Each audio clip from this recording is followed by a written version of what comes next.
Στη μέση είναι η θάλασσα και γύρω γύρω εσύ. Ένας αιώνιος Αύγουστος και ένα μικρό νησί.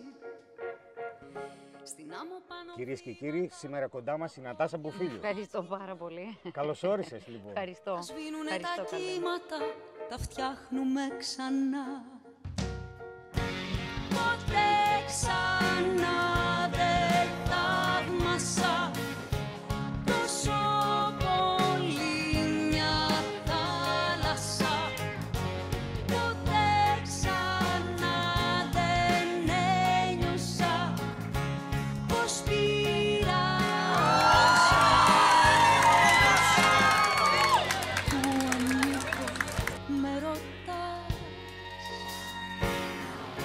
στο κοχύλι που κρατάς, που ανήκω. Με ρωτάς.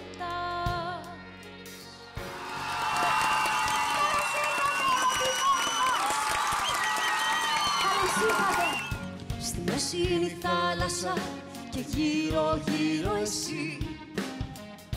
Ένας αιώνιος Αύγουστος και ένα μικρό νησί. Σε ένα γαλάζιο άνεμο στεγνώνουν δυο μαγιό. Αν θες την πρώτη κόρη σου, δώσ' μου το πρώτο γιο.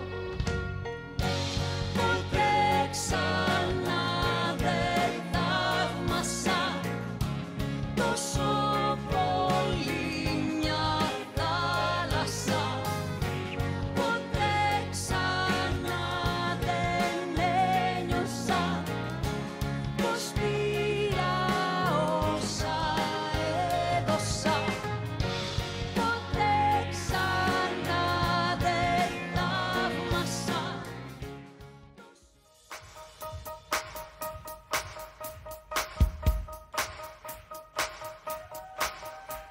Κοιτάς απ' το παράθυρο, βλέπεις το λιώσιμο των πάγων. Έρχονται οι μέρες του φωτός, είσαι μόλις 30 στα νυχτά των καιρών. Κοιτάς κάτω το δρόμο σου, είναι το πέρασμα των μάγων που ταξιδεύουν διαρκώς. Είσαι μόλις 30, πήγες 30 χρονών.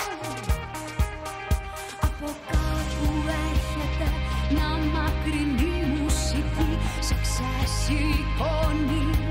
Θέλεις να βγεις, να ακολουθήσεις τη μεγάλη πορεία. Νιώθεις πως γράφεται ιστορία.